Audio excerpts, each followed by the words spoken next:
کہنے لگا 11-12 سال کا نوجوان آیا مجھے توبہ کرا گیا. تو کہا جناب آپ کو کیسے ملا؟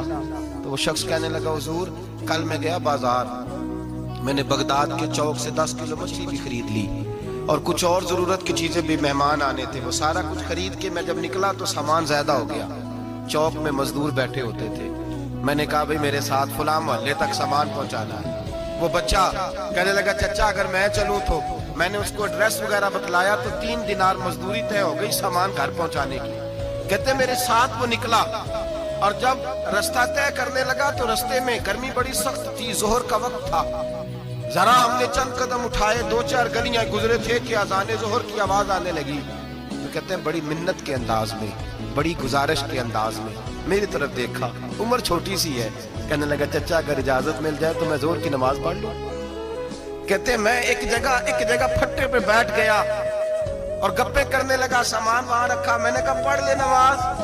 کہتے ہیں بچہ نماز پڑھنے چلا گیا, باقی لوگ دیر سے آئے, وہ نماز پڑھ کے جلدی آ گیا.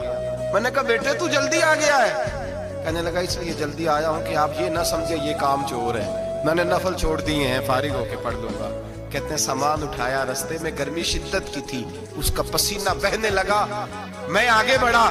میں نے کہا بیٹے سامان تھوڑی دیر کے لیے مجھے دے دو, گرمی زیادہ ہے. کہنے لگے میں آپ کو نہیں دے سکتا, اس لیے کہ 3 دینار مزدوری گھر پہنچانے کی طے کی ہے, میں پھر مزدوری پوری نہیں لوں گا, پیسے کم لوں گا. کہتے ہیں میں محو حیرت ہو گیا, اس جوان کی بات نے میرے سارے وجود تھر تھر کپا ڈالا کہ اس دور میں اس قسم کے لوگ. کہتے ہیں گھر لے گیا اس کو, میں سامان رکھا, میں نے کہا تم یہاں ٹھہرو میں 3 دینار مزدوری لاتا ہوں. کہتے ہیں پیسے لینے گیا تو بیوی کو بتایا, بڑا نیک ہے, بڑا پرہیزگار جوان ہے. کہنے لگی روٹی پکی ہوئی ہے, اسے کہو دوپہر کا کھانا کھا لے. کہتے ہیں میں باہر گیا, 3 دینار تھمائے, میں نے کہا بیٹے ایک بات مانو گے؟ تو کہتے ہیں 3 دینار دے کے کہنے لگا اب تو آپ مالک ہو گئے, میں نے نمک کھا لیا ہے, اب تو ہر بات مانوں گا. اصلہ نال جے نیکی کریے نسلہ تاک نہیں بھول دے, میں اب ہر بات مانوں گا. تو میں نے کہا دوپہر کا کھانا کھا لو.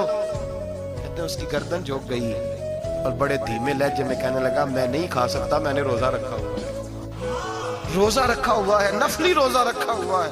کہتے ہیں میں اور پریشان ہوا, میں نے فوری طور پہ سوال کیا کہ اب تو کدھر جائے گا؟ تو کہنے لگا اب میں کہیں نہیں جاؤں گا, میرے 1 دن کا خرچہ میرے ماں باپ نے جو ڈیوٹی لگائی ہے وہ 3 دینار ہے, پورا ہو گیا ہے. اب میں باقی جو وقت بچے گا یا قرآن پاک کی تلاوت کروں گا یا محمد عربی پہ درود و سلام پڑھوں گا. میں نے کہا افطاری کر لینا. کہنے لگا مجھے مسجد بتا دو, میں جا کے اللہ اللہ کرتا ہوں, مجھے شام کو لے آنا. افطاری ہمارے ساتھ